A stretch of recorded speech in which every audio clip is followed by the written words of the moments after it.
Hi guys, welcome back to Bhojpuri chillies. मैं हूं रुधिर। कैसे हैं आप लोग? तो आज हम लोग देखने वाले हैं एंटरटेनमेंट लाइव चैनल से Pawan Singh interview part 2। Yes, तो ये पार्ट 2 है और पार्ट 2 का फर्स्ट हाफ है ऑब्वियसली। तो स्टार्ट करते हैं वीडियो। इसकी ओरिजिनल लिंक आपको डिस्क्रिप्शन में मिल जाएगी। देखते हैं पवन भैया स्कूल में क्या क्या कांड करते थे। लॉलीपॉप गाना फ्लॉप हुआ तो क्या किया। ओके, स्टार्ट करते हैं वीडियो।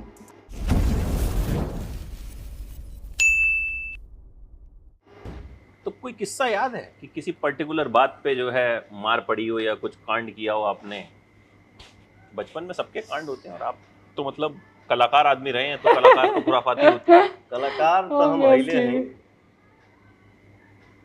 अब बचपन में बदमाशियों बहुत खेले बने, तबे मार खेले बने। बिना बदमाशी के क्यों कोनो गार्जियन काहे हाथ उठाई? मैं वही पूछ रहा हूँ, कुछ स्कूल में कुछ पीटा हो किसी को आपने? जैसे होता है ना कि एक 5वां क्लास का मैं अपने ही गांव में परीक्षा दे रहा था, तो मुझे समझ में ही नहीं आ रहा था कि हाँ ये क्वेश्चन है तो इसका आंसर लिखूं क्या।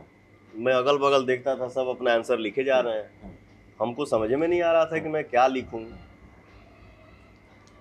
तो एक मित्र जैसा ही था मेरे बगल में, मैंने बोला कि अरे दिखाओ ना, हम लिख दी थोड़े। चीटिंग। बोला नहीं दिखाऊंगा।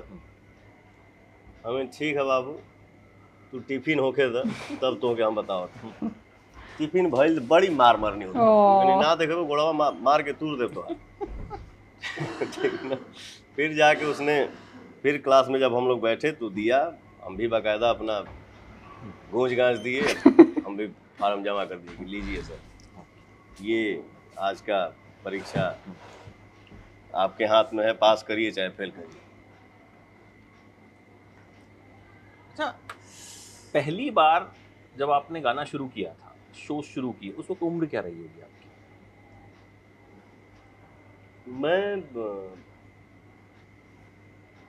मैं जब 6 साल का था, चाचा बताए हैं हमको, बेटा तुम्हारा पहला मंदिर में जब कार्यक्रम रखा गया उस टाइम तुम्हारा 6 साल का एज था। 6 साल की एज से गाना स्टार्ट किया भाई। मैं गाना गुनगुनाता बहुत था।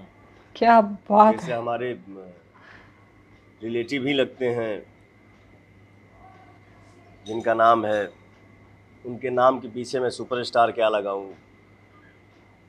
उस टाइम में जब हम 6 साल के थे तो उस टाइम में 3-4 ही कलाकार का कैसेट बजता था। एक मुन्ना सिंह हो गए, भरत शर्मा जी हो गए, शारदा सिन्हा जी हो गई, एक सिंगर अजीत कुमार अकेला उनका नाम। तो कैसेट के जरिए मुझे ऐसा फील हो रहा है कि कैसेट के जरिए हम इन्हीं चारों कलाकार का गाना सुनते थे और वही सुन सुन के जो मन में आता था वो गुनगुनाते थे। यही अपने जीवन का संघर्ष है, यही अपना परीक्षा है। तो पहला गाना आपने फिर अपना कब रिकॉर्ड किया, अपना जो एल्बम आपका आया? हम एक जगह, कैसे हुआ? डाल्टेनगंज एक जगह है, पलामू जिला, डाल्टनगंज, हाँ। वहीं पे हमारा एक कार्यक्रम फिक्स हुआ था, जहाँ पे मुझे एक गाना गाने का मौका मिला था कि पवन सिंह जो लड़का आया है उसको ये गाना गवा दीजिए। और भी वहाँ कार्यक्रम था, 2 एसपी साहब, मैंने उसी उपलक्ष्य में वो कार्यक्रम रखा गया कि एक एसपी साहब की एंट्री थी और एक एसपी साहब की वहाँ से क्या बोलते हैं, रुखसती, ट्रांसफर था कहीं दूसरे जगह। सबकी फैमिली भी बैठी हुई थी साथ में, सबका कार्यक्रम हुआ। 12 या 2 बजे रात को मेरा कॉल आया कि हाँ बच्चे को बुलाइए, जो लड़का आया है उसको भी गवा दीजिए गाना। तो जब मुझे मौका मिला एक गाना गाने का, मैं एक गाना गाया, तो जितनी माताएं बहने माता बहन जी हमारे बैठे रहे, सबका आदेश हुआ कि अब किसी का कोई कार्यक्रम नहीं होगा, जो लड़का गाने बैठा है यही, जब तक कार्यक्रम चलेगा ये लड़का ही गाएगा। और जो साउंड सिस्टम जो वहाँ पे था उसने रिकॉर्ड किया। जब वो 3-4-5 साल के बाद हमारे घर आया तो कहानी बताने लगा। वो कोई आता था, ये थोड़ा लड़कवा का एक कैसेट दो, तो अपने दुकान पे ही वो कैसेट बना के 4000 पीस बेचा। 4000? अपोजिट दुकान वाले ने उसको दिमाग दिया कि जब इतना डिमांड आ रहा है तो इसको रिलीज कर दो। वो बताया कि भैया हम दिल्ली गए और इसका मास्टर बनवा के ओढ़निया वाली के नाम से कैसेट रिलीज कर दिया। क्या बात है। तो बच्चा का आवाज था उस टाइम, वो कैसेट हो गया सुपर हिट, छा गया वो कैसेट। जब कैसेट केहू के अगर बाजे लगी तो फिर ऑफर की कमी होती नहीं है। सारी कंपनी का ऑफर है, सारे कंपनी का ऑफर आया, लेकिन हम लोग डिसाइड किए कि नहीं, हम लोग को टी सीरीज में ही गाना है, क्योंकि टी सीरीज का मार्केटिंग जो है वो हर जगह उपलब्ध है। तो मेरा सफ़र यही है संगीत के शुरुआत का, और टी सीरीज में एंट्री, कहाँ कहाँ कैसे कैसे, फिर बजना कम होना, बजना कम होना। फिर कभी फ़ोन आया चाचा का कि अजीत भाई कैसेट भी गाए के रेशियो कम हो गई पवन के। मैं अपने ननिहाल गोरखपुर में था, दिन भर कुछ खाया नहीं, मैं ऐसे ही बगीचे में ऊपर देख के बात किया, का भगवान अभी दुनिया देखा भी नहीं और ये रिपोर्ट आया कि कैसेट बजना बिकना कम हो गया है। बड़ा दुखी था मैं। मैंने ननिहाल में मेरी जो बहनें हैं वो पूछी कि तुम काहे डिस्टर्ब हो। मेरे मामा भी जो है वो मजाक उड़ाते थे, कैसा तुम्हारे गाने में तुम्हारे चाचा म्यूजिक देते हैं। उनको लगता था कि मेरे चाचा ही म्यूजिक दे रहे हैं। तो उस टाइम हमने क्या आन पार्टी कैसेट होते रहे, जो में म्यूजिक कम होते रहे, हारमोनियम, ढोलक, तबला, बैंजो और क्लारनेट, इससे ज़्यादा कुछ नहीं। तो क्या बोल रहा था, कैसेट की बिक्री कम हो गई। हाँ, मैं सोचा क्या प्रभु, अभी दुनिया देखा नहीं, अभी ये सुनने को मिल रहा है, मामा अलगे मेरा हंस रहा है। उसी दरमियान संघर्ष से कभी हार नहीं माना, या कोई ऐसा चीज़ नहीं है जो मुझे डिस्टर्ब कर दे कि हाँ मुझे काम नहीं कर पाऊंगा। कोई भी चीज़ होगा साइड कर दूंगा, क्योंकि आई लव माई वर्क, इससे प्यारा कुछ नहीं है जीवन में। तो अचानक से एक मेरा कैसेट हिट हुआ, खा गिला उठला ली। अच्छा, पहले इतना डर भी लगता था ना कि 2 महीना में हम लोग दिल्ली जाते थे कैसेट करने के लिए, 2 कैसेट करके आते थे।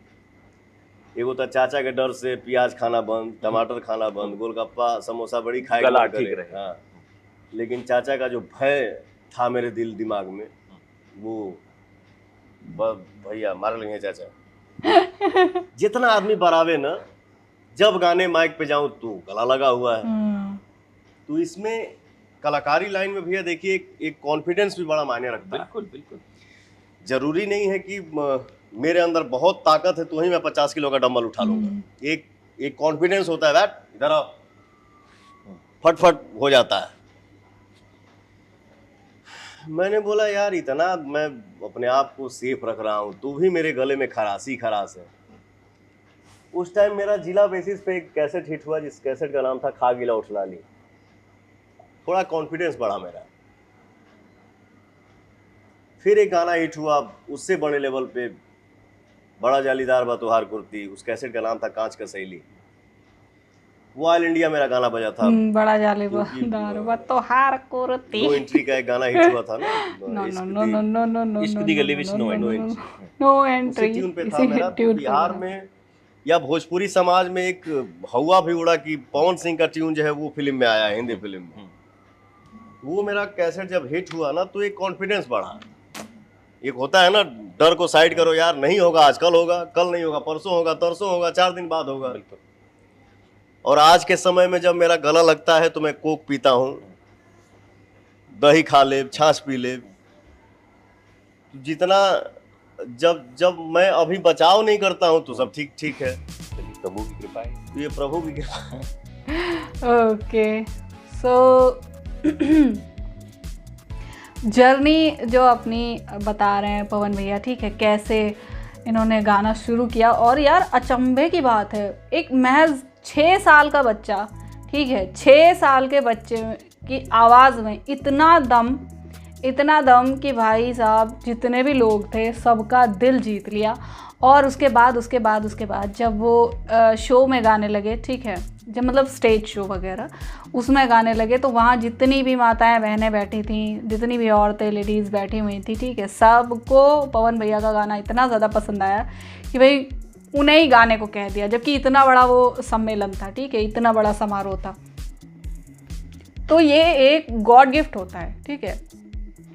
एक इंसान होता है कि हाँ खुद से उसने प्रेरणा ली कि मुझे गाना सिंगर बनना है, ठीक है। एक इंसान होता है कि मुझे सिंगर बनना है, और फिर उसके बाद उसने टीचिंग लेनी शुरू कर दी, ठीक है, लाइक उसकी शिक्षा लेनी, एजुकेशन लेनी शुरू कर दी कि हाँ अब मुझे रियाज़ करना है, ये सुर होते हैं, ऐसे होता है, वैसे होता है। लेकिन जिसे बचपन से ही जिसके कंठ में सरस्वती बैठी हूँ, ठीक है, तो वो एक नेचुरल गॉड गिफ्ट होता है, वो अलग ही एक इम्पैक्ट डालता है लोगों के ऊपर, ठीक है। तो मेरे ख्याल से पवन भैया के साथ वही चीज़ थी, तो उन्हीं माता सरस्वती का हाथ हमेशा सर पर रहा है ना, और वो हमेशा रहना भी चाहिए। बस यार इसी प्रार्थना के साथ आप लोगों को अगर रिएक्शन अच्छा लगा हो तो प्लीज़ लाइक और शेयर ज़रूर करना। मैं मिलूंगी नेक्स्ट वीडियो में, बाय बाय।